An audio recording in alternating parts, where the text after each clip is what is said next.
Prezadíssimo telespectador, bem-vindos a mais um Mídia Cidadã, o programa que debate comunicação e cidadania. E no programa de hoje nós recebemos Luiz César Perissé, que é diretor da Quest Inteligência de Mercado. Queria saudá-lo, uma alegria recebê-lo aqui nos estúdios da TV Aberta. Eu que agradeço a presença aqui, muito obrigado. Luiz César, eu queria conversar com você a respeito deste tema pesquisa mercadológica, porque é um tema bastante interessante e que muitas vezes as pessoas não percebem, mas em tudo que a gente consome tem a tal da pesquisa de mercado. Queria que você nos falasse em linhas gerais como é que funciona a questão da pesquisa de mercado no mundo corporativo e no mundo competitivo que temos hoje. Bom, a pesquisa de mercado ela faz parte da área de marketing, né? E é uma ferramenta sempre muito importante para você descobrir quais são as reais necessidades que existem no mercado, como você pode fazer para desenvolver um novo produto ou para você aperfeiçoar, fazer a manutenção de um produto ou um serviço que já existe no mercado, né? Então, quando um cliente tem uma necessidade específica, ele nos contrata para fazer esse tipo de investigação. Justamente ir até a população, descobrir o que a população precisa ou o que a população gostaria que fosse feito em determinadas situações para se fazer a manutenção de um produto ou serviço ou até de uma personalidade, né? Personalidade a gente está falando até no que diz respeito à questão da política eleitoral, né? Quer dizer, a gente percebe muito o reposicionamento de candidato, ele ouve as pesquisas. Exato. E aí ele fala, bom, eu não posso defender mais tanto essa ideia com tanto afinco, porque a população parece que não está gostando. Não está gostando dessa ideia, então eu preciso caminhar em outra direção. Que direção que eu vou seguir?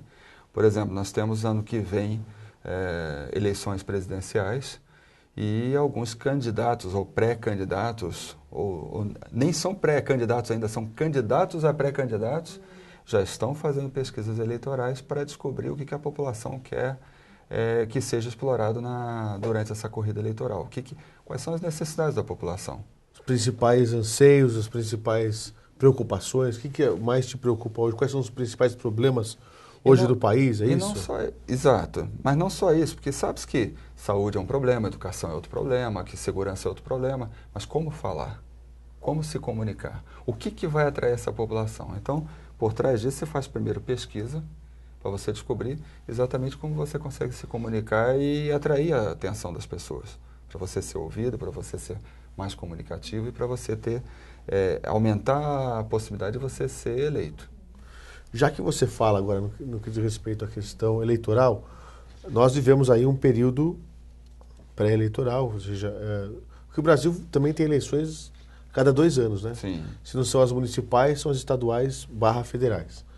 E no ano pré-eleitoral, a gente vivencia agora, em grandes capitais, a questão das grandes manifestações por conta do aumento da passagem do transporte público, né? Seja metrô, seja o ônibus, trem, enfim. Eu queria lhe perguntar, você chegou a estudar um pouco disso, quer dizer, ouviu pesquisa a respeito disso? O que está por trás realmente dessas manifestações? São os 20 centavos? Sim e não. Na realidade, você tem os 20 centavos pressionando a população, em parte por causa do preço, mas isso é muito pouquinho. Na realidade, o que está gerando essa revolta toda é a insatisfação, primeiro, com o transporte público. Nós tivemos resultados divulgados recentemente por outro instituto de pesquisa, que mostra que existe uma insatisfação muito grande na cidade de São Paulo, por exemplo. 55% acham o transporte através de ônibus ruim ou péssimo. E nunca foi tão ruim assim nos últimos 10 anos. Mas, por outro lado, também você tem um movimento político, justamente por causa das eleições ano que vem, né? E você também tem uma revolta da população, porque, afinal de contas, está sendo gasto dinheiro público com Copa do Mundo, com Olimpíadas e tal, e não se resolve o problema da saúde, da educação, da segurança. Então, a população começa a se organizar para Para se Protestar. manifestar, é para protestar. Tá certo? Ok. Mas certamente tem um problema político por trás também. Tá? Ok. Tem manifestações políticas. Né? De manipulação a gente não pode dizer com certeza, mas que existem grupos que estão tentando gerar essa discussão, sem dúvida existem. Até porque no meio das manifestações você tem abertamente apoio político de determinados partidos, enfim, que levam lá as suas bandeiras e defendem aí a manifestação e são realmente contrários à posição dos governos do município e do estado em relação ao transporte público.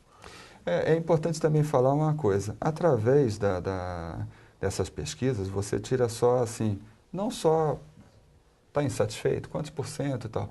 Também se descobre através da pesquisa, bom, o que deveria ser feito para corrigir isso? Tá? Então, através disso, espera-se, né, que empresas, que o governo tal, também tomem ações para fazer determinadas correções, que também não querem serem mal vistos justamente para a época das eleições. Se o problema persistir até lá, alguém vai se prejudicar politicamente. Então, alguma correção vai ter que ser feita. E pesquisa vai indicar que tipo de correção que pode ser feita. Agora a gente falou da vida pública, eu queria avançar um pouco para o mercado corporativo, Certo. o mundo empresarial. Quando você tem determinado negócio, você sabe mais ou menos, em linhas gerais, talvez ali pela prática, pela experiência ou pelo bom senso, que caminho seguir. Uhum. Olha, você atua na área da indústria ou na área de serviços, enfim, você tem ali um caminho a traçar. Mas em determinado momento você tem um acirramento das disputas, ou seja, você vê ali um mercado muito mais competitivo.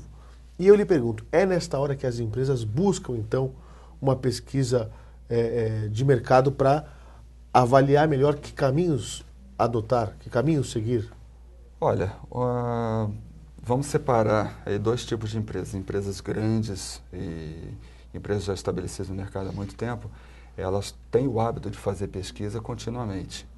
Tá? Então, elas não precisa acontecer alguma coisa em relação à concorrência para elas buscarem pesquisa. Elas estão sempre Pesquisa fazendo... constante, tem um departamento de pesquisa interno, inclusive, Exatamente. que ajuda a acompanhar uma consultoria externa, por exemplo. Exatamente. Então, eles estão sempre fazendo essas pesquisas para melhorar os seus produtos, para descobrir novas possibilidades no mercado. Para não perder o seu share, né? Porque se perder um ponto, são milhões de dólares. São milhões de dólares. Então, há muito dinheiro em jogo. Então, na realidade, e justamente por isso que a gente fala que pesquisa não é um gasto, pesquisa é um investimento. Porque quanto mais você faz pesquisa, mais você conhece o seu mercado e você direciona esforços de forma mais produtiva e mais rentável para o acionista da empresa. Tá? E rentável também, quando a gente pensa em rentabilidade, não é só no acionista, é bom para quem está utilizando esse produto. Tá? Agora, o que a gente tem observado também, empresas de médio e pequeno porte, nos últimos anos, têm procurado pesquisa também. Também? Também. Tem Mas procurado não é cada vez caríssimo mais. isso, por exemplo, porque você pega pequenas e médias empresas, elas, por exemplo, vão buscar um instituto de pesquisa. O instituto de pesquisa parece que é algo inatingível, é só para grandes corporações. Não é exatamente isso. Quer dizer, Não, você tem não é empresas que exatamente. atuam também para determinados nichos, para determinados... Lógico que pesquisa tem um custo que razoável, tá? Mas as empresas médias e pequenas, elas estão se planejando melhor para ter essa verba para destinar para pesquisa, para poder posicionar melhor os seus produtos. Hoje em dia, se você não se diferenciar no mercado, você não consegue vender. Você não consegue vender o seu produto ou o seu serviço. Então, você precisa conhecer melhor o seu mercado, tá? E direcionar o seu produto para determinados nichos, onde você tem certeza que você vai ter maior sucesso. Tá? Então, você tem essas duas vertentes. E, felizmente, pesquisa tá sendo mais utilizada. Fora isso, você tem diferentes tipos de pesquisa também. Tá? Você tem pesquisa para todo gosto, para todo objetivo, depende do que o cliente deseja. Tá? Tá muito em voga, por exemplo, fazer pesquisas que são ditas que são mais baratas através de redes sociais e tal, mas você precisa se lembrar que redes sociais não servem para você fazer pesquisa para qualquer produto ou serviço. Tá? Primeiro, o seu produto precisa ser falado, comentado, bem ou mal, é isso que vai se pesquisar. Mas ele precisa ser amado e comentado, ou odiado, para ser comentado dentro de redes sociais. Se ele for, por exemplo, um produto que é vendido de uma empresa para outra, com certeza não vai estar nas redes sociais. Que a gente chama no mercado corporativo de business to business, não está nas redes sociais. Então, você não vai fazer pesquisa dentro de redes sociais. Vai fazer pesquisa com os clientes diretos. Com os clientes diretos. Agora, voltando de novo nas eleições, a pesquisa dentro de redes sociais, é importante você pegar também essa parte de eleições. Você consegue tirar uma série de movimentos que estão acontecendo dentro das redes sociais para você direcionar melhor a parte política. Tá? Então, isso funciona. Mas você também não pode falar assim, vamos fazer só pesquisa dentro das redes sociais. Porque dentro das redes sociais, antes de mais nada, você tem que se lembrar que você não está pegando a população como um todo, você está pegando quem escreve dentro das redes sociais. Tá? Eu queria que você me contasse um pouco a respeito de processos que a gente acaba vendo na prática. Eu queria saber o que é que tem de inteligência de mercado, de pesquisa de mercado por trás. Como, por exemplo, a gente pega um exemplo das Havaianas. Em determinado momento, as Havaianas as sandálias Havaianas eram tidas como um produto que iam só para as classes mais baixas. Uhum. Né? E em determinado momento, você teve uma movimentação de mercado e agora já é o contrário. As Havaianas já custam muito mais caro, não estão apenas nos pés dos famosos, vamos chamar assim, mas estão sendo exportadas para os Estados Unidos e para a Europa com, inclusive, altos custos. Outro exemplo que eu gostaria de lhe perguntar é a respeito das cervejarias. A gente vê na televisão todos os dias uma briga entre as grandes cervejarias. E a gente pega o exemplo da Itaipava, que tinha lá 1,5% de mercado, de market share, e hoje tem 12%. Quer dizer, cresceu quase 10 vezes mais em menos de uma década.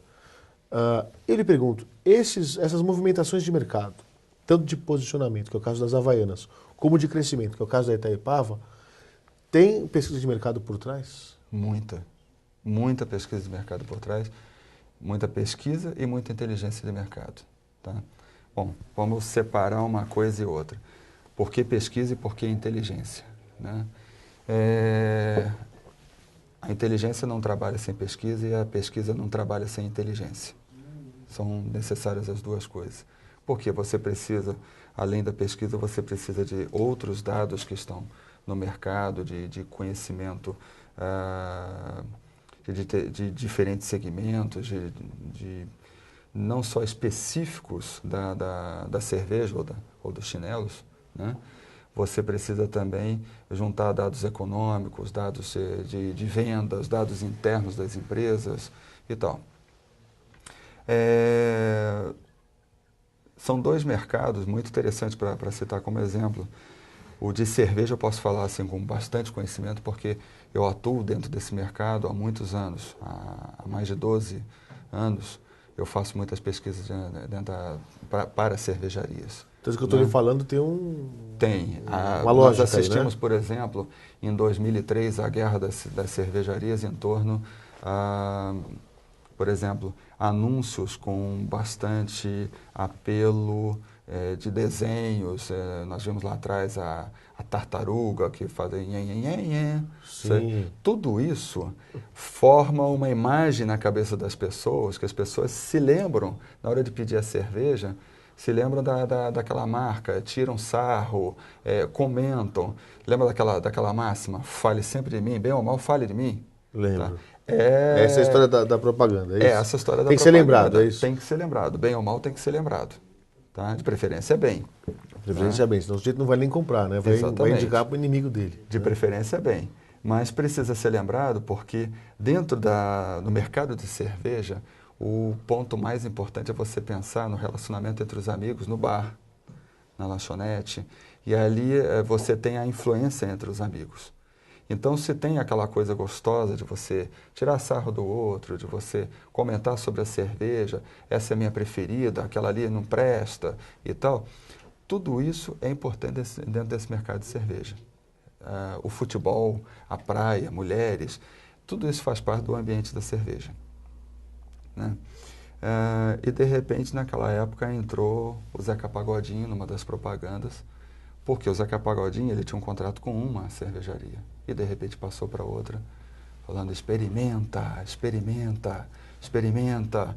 E aí se causou um movimento justamente para esta marca que ele estava anunciando, experimenta, um movimento de experimentação. E se a população passa a experimentar... Cresceu? Realmente, então, o consumo dessa outra marca? Cresceu, porque você precisava realmente naquela hora, para aquela cervejaria, estimular a experimentação. Tá? Então, a partir do instante que a propaganda estimulava isso e isso funcionou, uma parte daqueles que experimentaram falou, puxa, essa cerveja é gostosa. E o share, que na época acho que era em torno de uns 3%, pulou de repente para 8%, 9%. Daí a pouco estava em 12%. Tá? No caso de Itaipava, eles pegaram no início aquela ideia de que Itaipava era feito com uma água especial lá de Petrópolis e tal. Então, isso fez... Deram uma nobreza também para a marca. Exatamente, criar um mito em torno da marca. Uma grande jogada de marketing deles, eu acho que foi ter colocado um laminado em cima da latinha, para parecer que é mais limpa, que ela é mais cuidada e tal. Com Itaipava e Cristal. Isso, na realidade, começou, se não me engano, com Cristal, que é da mesma empresa, né? E aí eles agregaram isso para Itaipava, fizeram muita propaganda em cima, uma novidade. É até hoje a única cerveja que tem esse selinho em cima, tá? Para você não tomar direto no gargalo alguma coisa suja e tal, tá ali protegido, né? Mas o que faz realmente os grandes movimentos são propagandas bem construídas. Tá?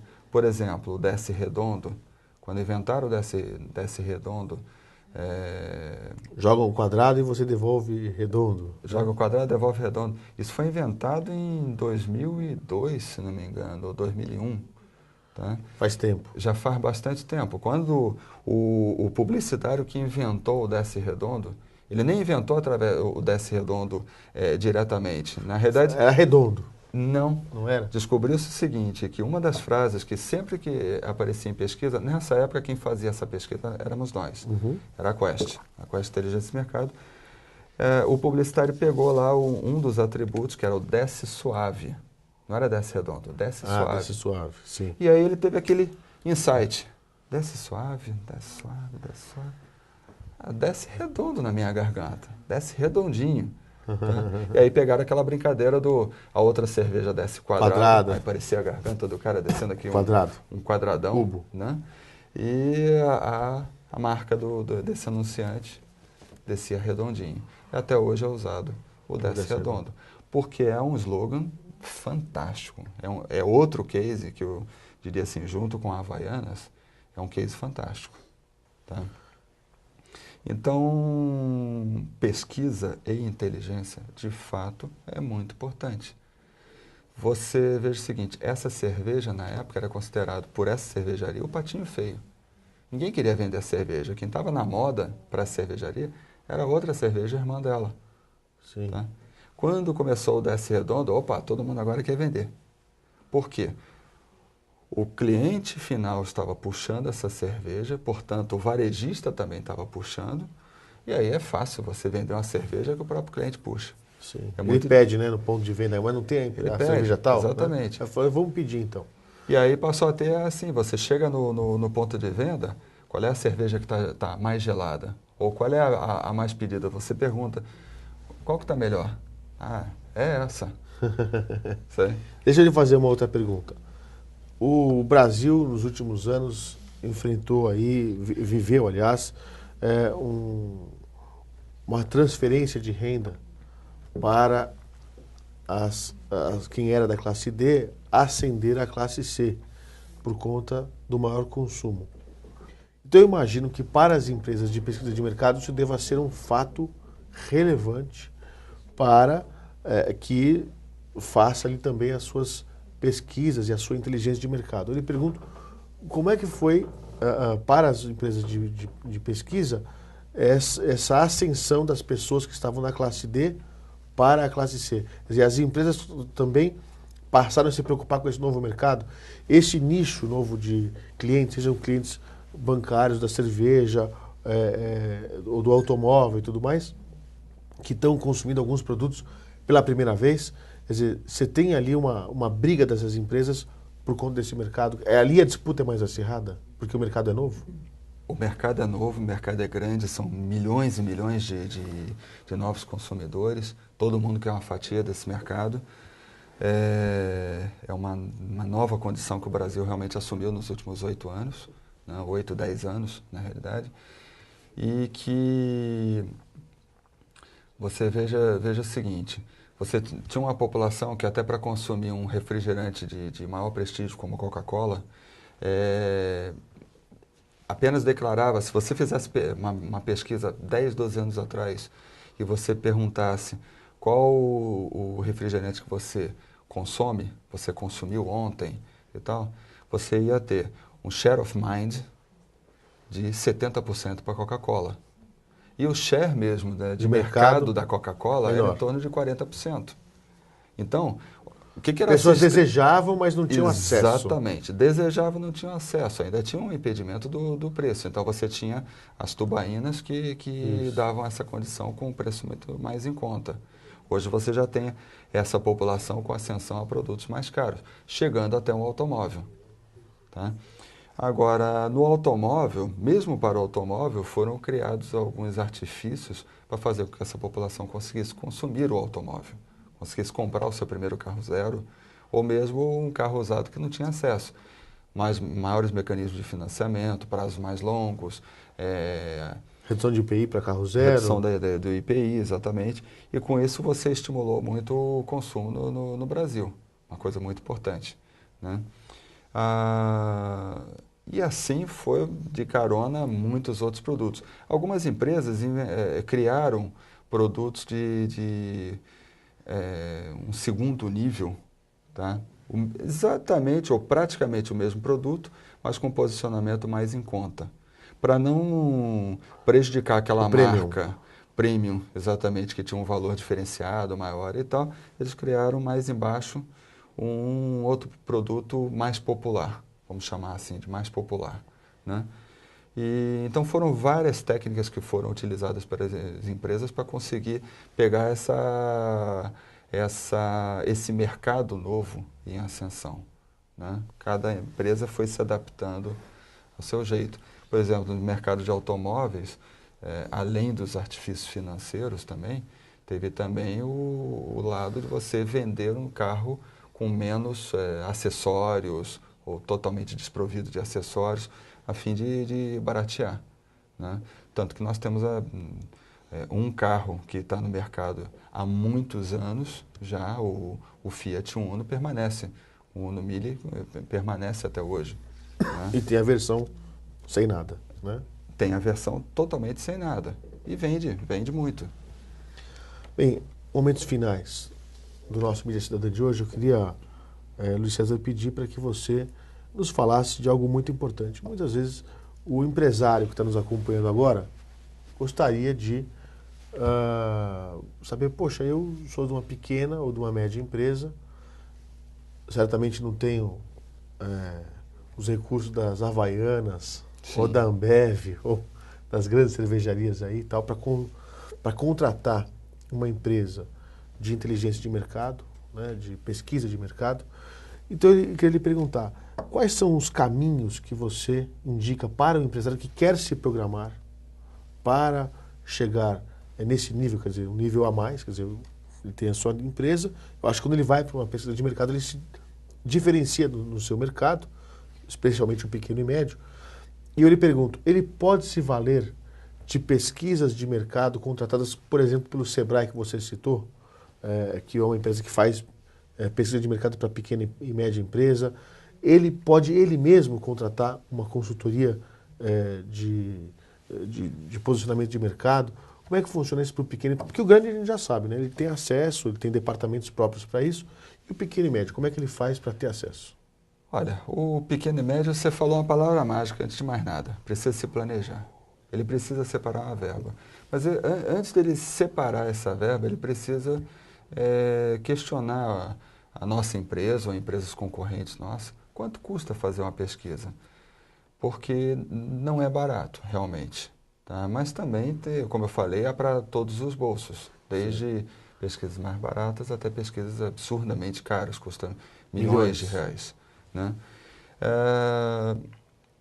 De qualquer forma, se ele fizer essa consulta, tá? Eu recomendo, por exemplo, que ele consulte várias empresas, porque você também tem fornecedores de pesquisa e inteligência de mercado para vários gostos. Você tem as grifes, grandes empresas que têm um produto com valor muito alto em geral. Os Ibopes da vida, com todo o respeito ao Ibope, mas enfim, são as empresas que... Não sei exatamente se o Ibope, mas algumas empresas cobram muito caro, outras cobram mais barato. Desconfie também se a esmola for muito fácil. Tá? A pesquisa não é barata, então se oferecerem alguma coisa barata demais, desconfie. Por isso eu falo, peça várias cotações. Então, deixa eu aproveitar. E uma coisa importante é converse com o Instituto de Pesquisa. Converse muito. Eu vou pedir para o nosso, para a Elaine que está ali cuidando do nosso GC, colocar no ar o site da sua empresa, que é Quest, não é isso? questmkt.com.br. Eu vou pedir para colocar o GC no ar, está ali, questmkt.com.br, até para que eles possam, quem tiver interessado, poder começar aí um caminho para entrar neste mercado que é a pesquisa, enfim, que é algo que eu imagino que seja uma inovação para as pequenas e médias empresas. É muito importante para essa empresa conversar. Veja bem, são empresas que normalmente não têm nenhuma experiência, nenhuma prática com pesquisa. Primeira pesquisa. Primeira pesquisa a gente nunca esquece, A gente nunca esquece, exato. Não vai esquecer do preço, não vai esquecer das dificuldades que tem para entender como funciona, tá? Mas se conversar bastante, se mostrar como é que é o seu negócio, se abrir, porque nós temos um código de ética, nós temos que manter segredo sobre os negócios dos nossos clientes. Então, essas empresas elas precisam se abrir e contar como que funciona o seu mercado, porque cada uma conhece especificamente o seu mercado, e explicar para o Instituto de Mercado como é que funciona tudo isso, como que ela atua e tal, para que a gente possa fazer uma série de perguntas e chegar realmente aonde ela gostaria de chegar. Tá? Porque existem caminhos, infinitos caminhos para você chegar ao cliente. Tá? E esses caminhos passam por verbas maiores, por verbas menores, por dificuldades maiores e menores e por recursos diferentes também. Ok. Queria agradecer demais a presença de Luiz César Périssé. Muito obrigado pela sua presença no nosso Mídia Cidadã, falando sobre pesquisa de mercado. Uma alegria. Eu agradeço também e foi um imenso prazer. Eu estarei sempre retornando aqui. Tá? Ok. E, na sequência, eu convido você, meu caríssimo telespectador, a continuar acompanhando a programação da emissora pública que distribui este nosso conteúdo. Um abração a todos, até mais. Tchau, tchau.